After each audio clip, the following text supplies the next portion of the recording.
And finally, I took the time today to reflect on what I did differently in college, or what I'm doing differently in college, and what I did in high school.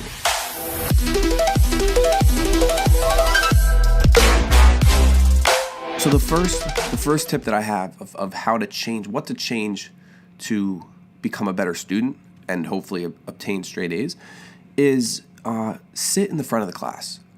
If I look back to my high school days, I was always in a back corner with my friends, messing around. And something it was actually in an article my dad gave me before I went to college. It said students, it was a study, and it was the percentage of students that sit in the front of class and how much better they perform than students that sit in the back. So I said, you know what? My dad gives me a million articles, but I was like, you know what? Let me actually listen to this one. Let me try. Let me try something different. So I sat in the front of the class. And what this did for me was it forced me to pay attention. You're front and center in this class, and you're basically the teacher seeing everything you're doing. So there's no slacking off. That was a way to help me pay attention. The bigger picture of this is you got to find what helps you pay attention. For me, it was forcing myself to sit in the front of class, to be in this spot where I can't slack off. If you have enough self-discipline, self-control to sit in the back and be able to pay attention, then that's fine. You don't have to sit in the front. But for me, that was one step that really helped me pay attention and led to my success in the class. The next tip I would say was to develop a relationship with each professor or teacher that you have. And I'm not talking about if it's a lady you're trying to hit on her. No, but get to know them, the first day of class, introduce yourself, talk about maybe some of your goals, ask about them, ask about their past. A lot of professors, they're not just professors. They might have other jobs. They might run a company. A lot of them have a really cool past, and you can learn a lot from them. And it's something, it's a different than, I'm not saying suck up and become a teacher's pet. Don't do that. I never did that. But there's a difference between sucking up and genuinely caring about your teacher. Because teachers are people too. It's not like they don't have a life. They have a life, and a lot of them are very cool people. And so by developing relationships with my teachers and professors, it connected me to the subject that they were teaching more. And now it was it's not even that it was more than just me wanting to do well for myself and get this A and do really well in the class. But I was like, this person's devoting some of their life to teach me, and now I'm connected with them. I know something about them. I feel like I have this relationship with them, and I wanna make them proud too. And so that's something that, again, it goes off the last one. It helped me pay attention. It helped me be more driven, more motivated to do well in school. The third tip is, it sounds pretty obvious, but it's to do all your homework assignments. And I know this sounds really simple. All right, yes, obviously you should do all your homework assignments. But this is something that I never really realized until college, because in high school, I'd always have group chats with my friends. We'd be copying each other's homework assignments. One day, I'd do the math homework, and the next day, my friend Matt would do the math homework, and the next day, Joe, and then Jack. And, I was never always doing my homework. And in college, I told myself, you can still find people. There are people that will do your homework for you, and you can get it from other people. But I told myself, no, I said, I'm going to do all of my homework assignments.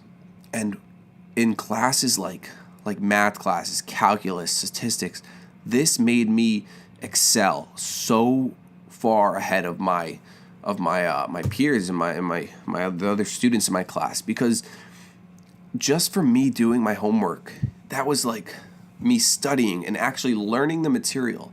And not just in math, I'm talking anything science classes, business classes, any kind of vocab words and stuff you have to learn from reading textbooks and then doing homework assignments, answering questions. You don't even realize, but then you go into class next day, and when you're having a discussion about what you're learning about, you know everything. And so that helped me so much, because then just from doing my homework, when tests and quizzes would come, not that I would still study, but I already knew most of this information. So it was I didn't even really have to study that much. And so I really made this pact to myself. I don't care if it takes a long time, if it's tedious, if it's repetitive, and I just feel like it's not helping me. It is helping me. And I made sure I always did my own homework. And I did it well, too. Whether it was graded or not, I did it well because that helped me learn the material. My fourth tip is something that I think a lot of students, not just in college, in high school, and in any grade, should do. And it's I always made sure that I put my phone away for class. And by away, I mean I put it in my backpack, and I didn't take it out for the whole class. And I know you can still do well with your phone and stuff, but and I can too, you know, like I know like if I had my phone out, I can still do well with it, but by putting it away, it just forced me to pay attention. Class is an hour long, you know? If you're telling me you can't go an hour without your phone, then I don't know, like you need major help. All right? Like I get it. We're all addicted to their phones. I'm addicted too, okay? I'm not saying like I'm out here like not addicted to my phone at all. You know, I'm on my phone most of the day. But for the hour I'm in class, I have enough self-control and self-discipline that I put my phone in my backpack, and this just leads back to helping me pay attention. Because now I can't check Snapchat, or I can't check Twitter, or I can't send any texts and then miss some information. I'm forced to either just sit there and, you know, think of something in my brain, or, you know what, hey, pay attention for the hour, learn something. You're there anyway. Like, you're paying there to be, especially in college, you're paying to be in those classes.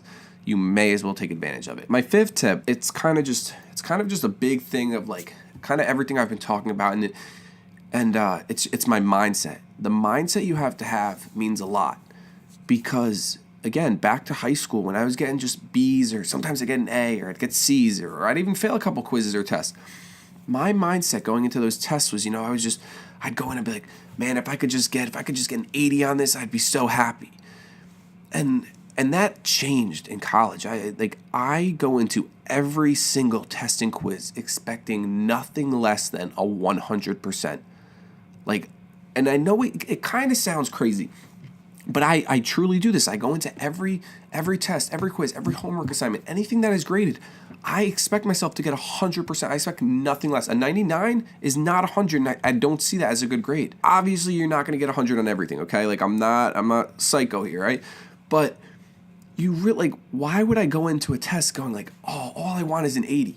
You may, like, everyone talks about shooting for the stars, you know, like, dream big. Like, so go into these quizzes wanting 100. Why would you go 20 points less? Oh, I want to be, I just want to be, you know, if I can just get a 75, like, I want to see. No. Go in wanting 100.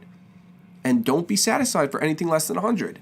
And that's gonna keep you motivated and want you to do more work and learn more material to get that 100, you know? When you get back a test and it's a 92, okay, that is a good grade. That's a very good grade.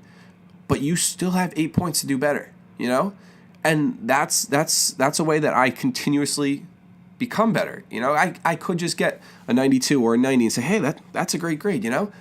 But no, next test I come back and I continue to study, and then I get 95, and that's a little bit closer. You know, that's even better of a grade. But it's still not perfect, you know, so keep working towards the perfect score. You have 100 points or 100% on any test. Shoot for it.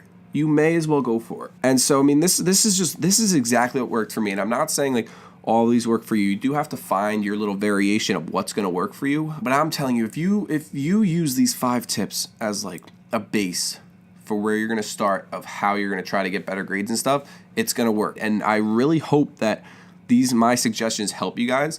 If you have anything that's really helped you perform really well in the classroom that I didn't talk about today, leave it in the comments. I'd love to hear it, because again, I'm still trying to better myself. But I really hope you guys try some of these and they work for you. All right, I'll see you guys next video. Hopefully it won't be as like serious and educational. We can talk about something more fun, but we'll see.